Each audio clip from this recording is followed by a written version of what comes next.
Hello दोस्तों, स्वागत है आपका नए सेशन में। कल हमने राज्य व्यवस्था यानी पॉलिटी की पहली कक्षा देखी, पहला सेशन देखा। बहुत महत्वपूर्ण सेशन था जो कि भारत की संविधान की विकास यात्रा को समझाने के लिए बहुत सहायक रहा। आज हमें देखना है कि कैसे संविधान सभा आज के भारत के लिए संविधान का निर्माण करती है। भारत एक विविधताओं वाला देश है। यहां भाषाओं के रूप में भिन्नताएं हैं, विविधताएं हैं। यहां रहन सहन, पहनावे, खान पान को लेकर विविधताएं हैं। किंतु एक पुस्तक है जो जम्मू कश्मीर के आदमी और तमिलनाडु के निवासी या असम, सिलहट के निवासी और गुजरात के निवासी को एक सूत्र में बांधने का कार्य करती है। वह पुस्तक है दुनिया की सबसे बड़ा संविधान, भारत का संविधान, जिसका निर्माण संविधान सभा के द्वारा किया गया। संविधान सभा को अगर हम देखें तो कल हमने देखा था कि कैबिनेट मिशन के द्वारा संविधान सभा का निर्माण होता है। तो कल के सेशन को जहां हमने अंत किया वहीं से हम अब शुरू कर रहे हैं। तो संविधान सभा के निर्माण से लेकर भारतीय संविधान की प्रक्रिया कैसे चली, किन किन समितियों ने भारतीय संविधान को बनाने में महती भूमिका निभाई, किन किन व्यक्तियों ने भारतीय संविधान को बनाने में बड़ी भूमिका निभाई, इस बात को हम आज देख रहे होंगे। दूसरा, हम देख रहे होंगे कि किस प्रकार भारतीय संविधान के साथ साथ कुछ महत्वपूर्ण तथ्य जो परीक्षा में पूछे जाते हैं, हम उनको भी आज देख रहे होंगे। तो शुरू करते हैं सेशन को। सबसे पहले संविधान सभा। तो संविधान सभा का जो निर्माण है वो कैबिनेट मिशन द्वारा हुआ 1946 में, 1946 में। जुलाई 1946 में संविधान सभा के सदस्यों का चुनाव हुआ।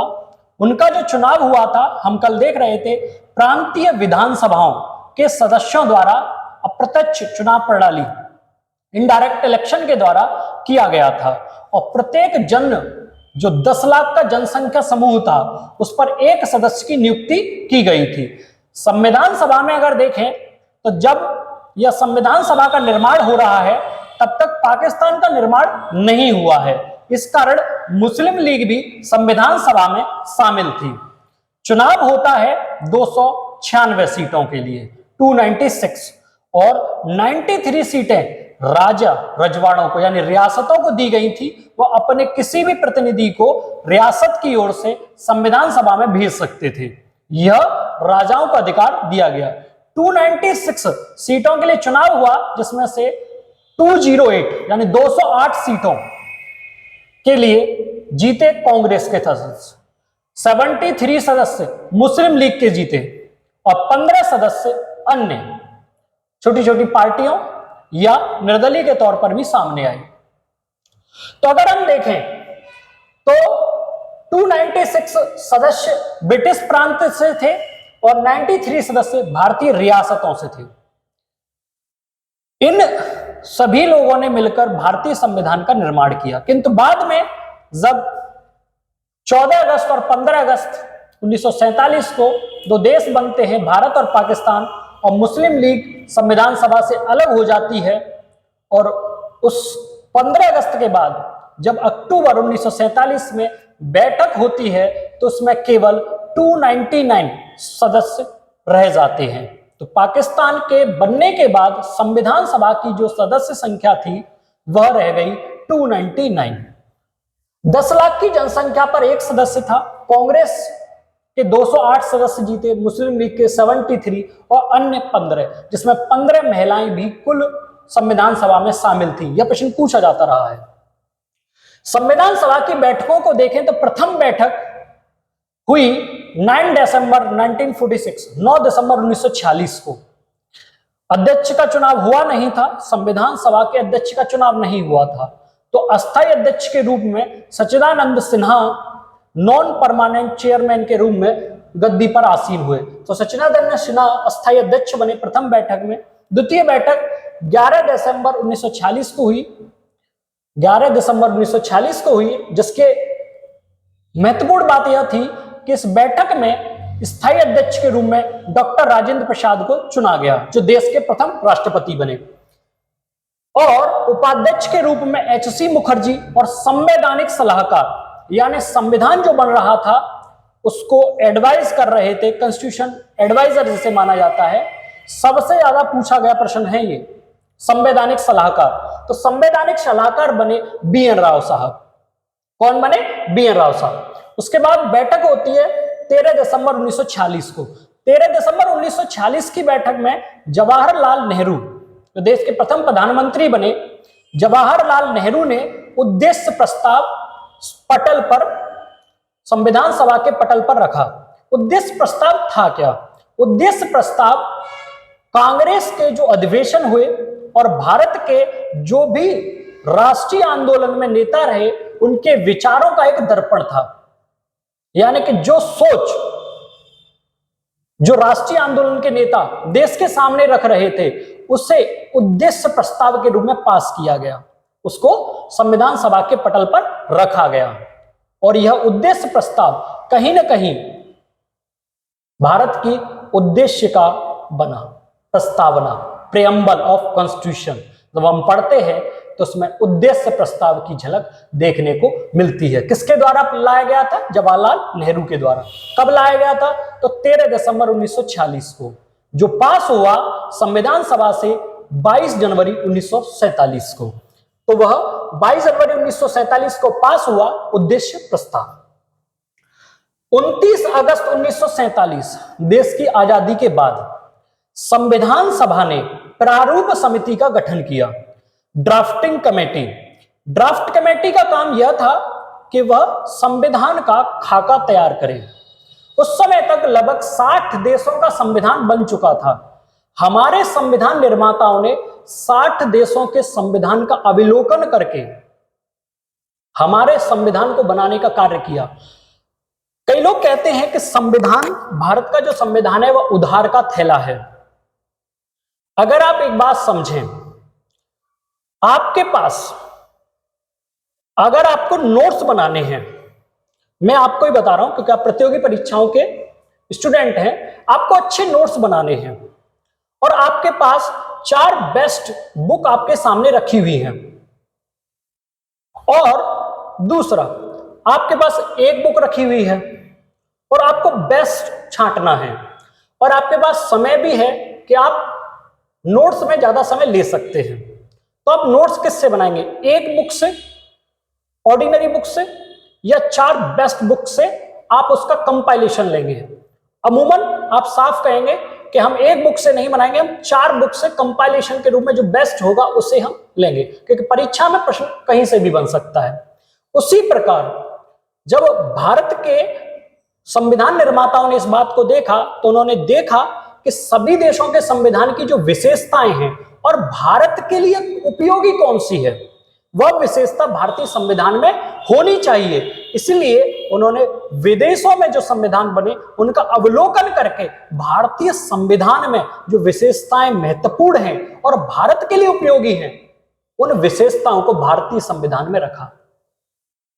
तो यह जो प्रश्न बनता है कि उधार का थैला है, पहले उस पर विचार करिए और विचार करने के बाद यह सोचिए कि क्या हम सही कह रहे हैं।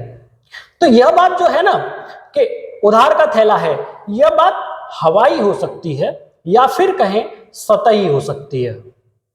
सतह नॉलेज जब होती है तो आप या अमूमन जनरलाइज कर सकते हैं चीजों को। अमूमन यह जनरलाइज किया जाता है, जैसे पुलिस के विषय में जनरलाइज किया जाता है कि पुलिस भ्रष्टाचारी होती है।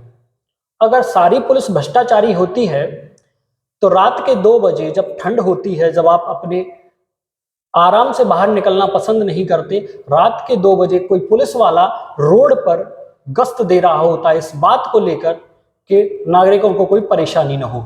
मगर हम जनरलाइज करके क्या कहते हैं? पुलिस भ्रष्ट होती है। यह जो जनरलाइज करने का तरीका है यह सबसे सतही और बेवकूफाना अंदाज है किसी भी तरीके को समझने के लिए। तो कभी किसी चीज को जनरलाइज नहीं करना चाहिए, पहले उस चीज को समझिए, विचार करिए, फिर अपना उस विषय के ऊपर अपनी सोच और समझ बनाइए। इसलिए यह जरूरी है इस बात को समझाना कि भारतीय संविधान उधार का थैला नहीं है, अपितु सबसे अच्छे संविधानों की विशेषताओं को चुनकर एक विशेष संविधान का निर्माण किया गया जो भारत जैसे देश के लिए बहुत उपयोगी है। तो समझिए, प्रारूप समिति का गठन किया गया, ड्राफ्टिंग कमेटी, जिसके 7 सदस्य थे और अध्यक्ष थे डॉक्टर भीमराव अंबेडकर। बाबा साहब अंबेडकर इसके अध्यक्ष थे। इसका गठन 29 अगस्त 1947 को हुआ और इसने भारतीय संविधान का खाका यानी कि ड्राफ्ट तैयार करने में महत्वपूर्ण भूमिका निभाई। इसीलिए बाबा साहब अंबेडकर यानी भीमराव अंबेडकर को आधुनिक मनु की संज्ञा दी गई है। आधुनिक मनु की संज्ञा दी गई है क्योंकि मनु को हिंदू सभ्यता में, सनातन सभ्यता में प्रथम विधिवेत्ता माना गया है। तो इसीलिए उनको उपाधि दी गई है आधुनिक मनु की। किसको? बाबा साहेब अंबेडकर यानी भीमराव अंबेडकर, डॉक्टर भीमराव अंबेडकर को। याद रखिए, हमारा संविधान 26 नवंबर 1949 को बनकर पूर्ण हुआ। 2 साल 11 माह 18 दिन का समय लगा और 26 नवंबर 1949 को जब भारत का संविधान जब बनकर पूर्ण हुआ तो कुछ अनुच्छेदों को, लगभग 15 अनुच्छेदों को, जिसमें नागरिकता के प्रमुख अनुच्छेद थे, उन्हें लागू किया गया। दूसरा, पूरी तरह से लागू इसलिए नहीं किया गया क्योंकि एक तिथि, एक पूर्व तिथि 26 जनवरी 1930 की वह लाहौर अधिवेशन की तिथि जिस पर पूर्ण स्वराज दिवस मनाया गया, उस कारण 26 जनवरी 1950 को भारत का संविधान लागू करने का प्रयोजन बनाया गया। तो पूरी तरह से संविधान जो लागू हुआ वह 26 जनवरी 1950 को लागू हुआ, किंतु बनकर पूर्ण हुआ 26 नवंबर 1949 को। संविधान सभा की अंतिम बैठक जो हुई वो 24 जनवरी 1950 को हुई, संविधान सभा की अंतिम बैठक। इस अंतिम बैठक में हमने 3 चीजों को मुख्यतः अपनाया था। अंतिम बैठक में हमने राष्ट्रगीत, राष्ट्रगान और भारत के प्रथम राष्ट्रपति के रूप में डॉक्टर राजेंद्र प्रसाद को चुना था। और भारत का संविधान 26 जनवरी 1950 को लागू हुआ पूरी तरह से, और इसी दिन हम अपने देश का गणतंत्र दिवस यानी कि रिपब्लिक डे मनाते हैं। भारत एक गणतंत्र है। अब यह शब्द, यहां पर एक गणतंत्र शब्द आया, मैं इसको थोड़ा क्लैरिफाई कर देता हूं। भारत एक गणतंत्र है, अमेरिका एक गणतंत्र है, किंतु इंग्लैंड एक गणतंत्र नहीं है। इसका मतलब क्या होता है समझिए। किसी देश या राष्ट्र के तौर पर उसका प्रथम नागरिक या प्रथम व्यक्ति जो उस देश का राष्ट्र प्रमुख होता है, क्या होता है? राष्ट्र प्रमुख। वह यदि जनता के द्वारा चुनाव करके आया हो, जनता के द्वारा चुना हुआ हो, तो वह देश गणतंत्र होता है, रिपब्लिक होता है। किंतु यदि वह चुनाव के द्वारा नहीं आया, किसी अपने जन्म के कारण, किसी परिवार में जन्म लेने के कारण, किसी का पुत्र होने के कारण वह उस पद पर बैठा है, वह मोनार्की होती है, राजतंत्र होता है।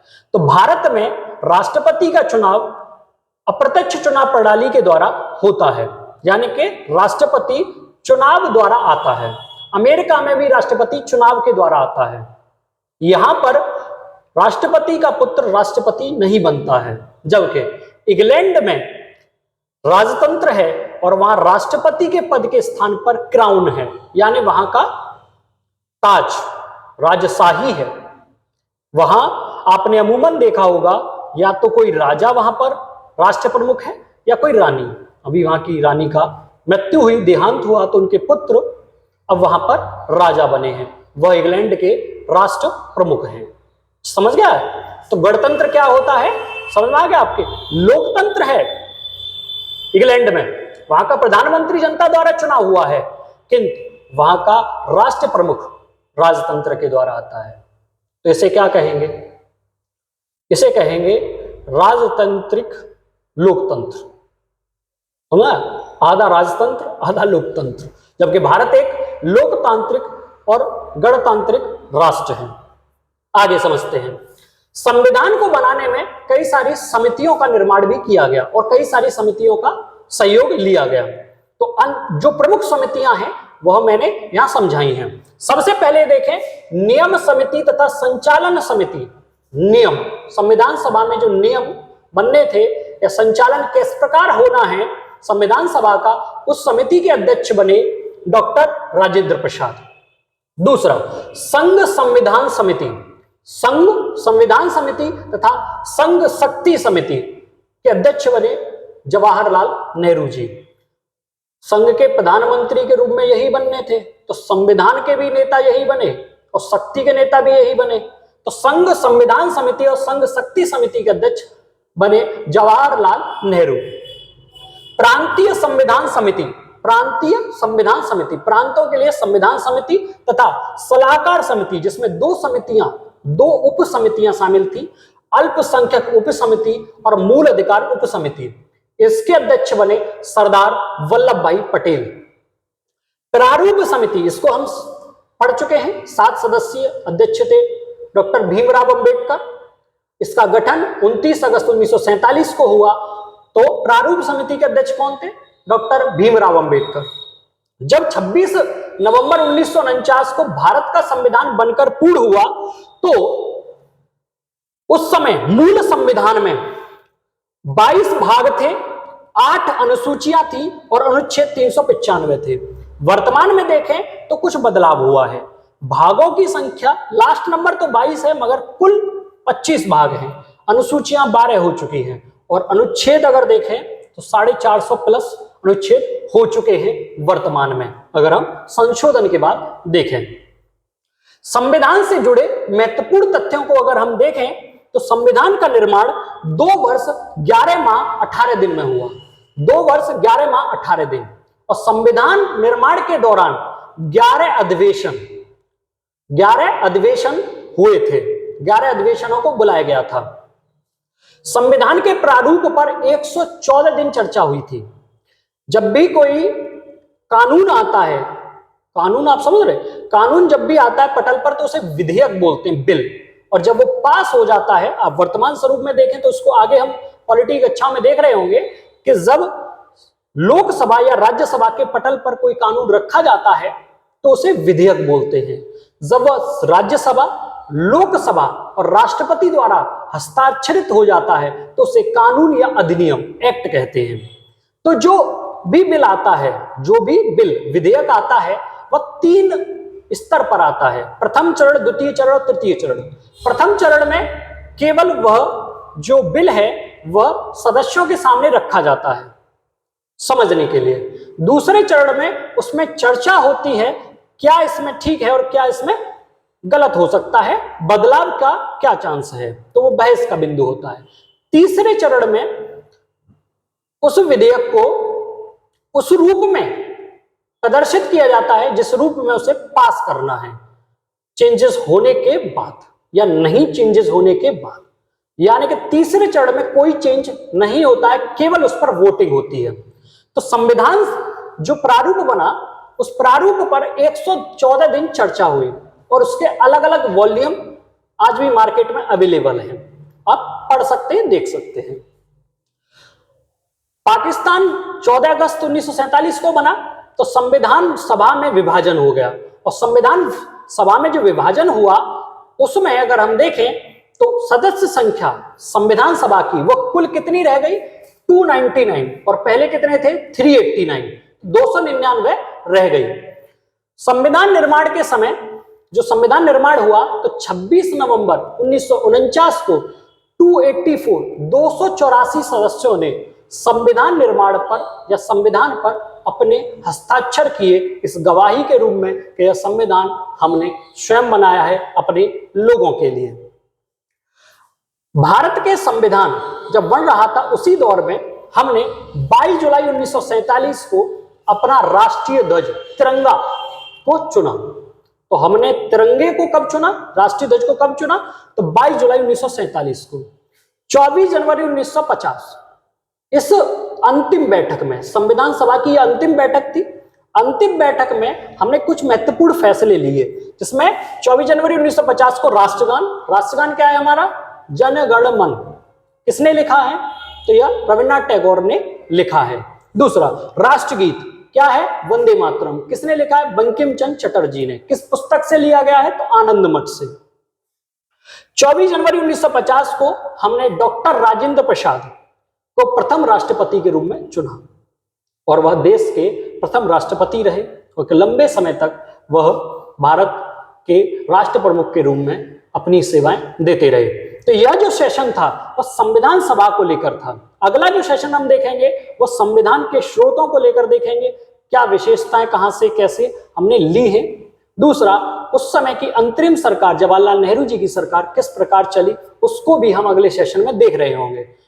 मुझे उम्मीद है ये सेशन आपको उपयोगी लगा होगा। मैं परीक्षा को लेकर यह बहुत महत्वपूर्ण है। यूपीपीसीएस की परीक्षा निर्धारित है कि 14 मई को होगी, उसमें कुछ बदलाव हुए हैं। दूसरा, उसका नोटिफिकेशन जल्द जारी हो सकता है। वो दो पेपर हटे हैं उसको लेकर थोड़ा नोटिफिकेशन में बदलाव होना है, इस वजह से शायद थोड़ी देरी हो रही है। आप स्क्रीनशॉट ले सकते हैं।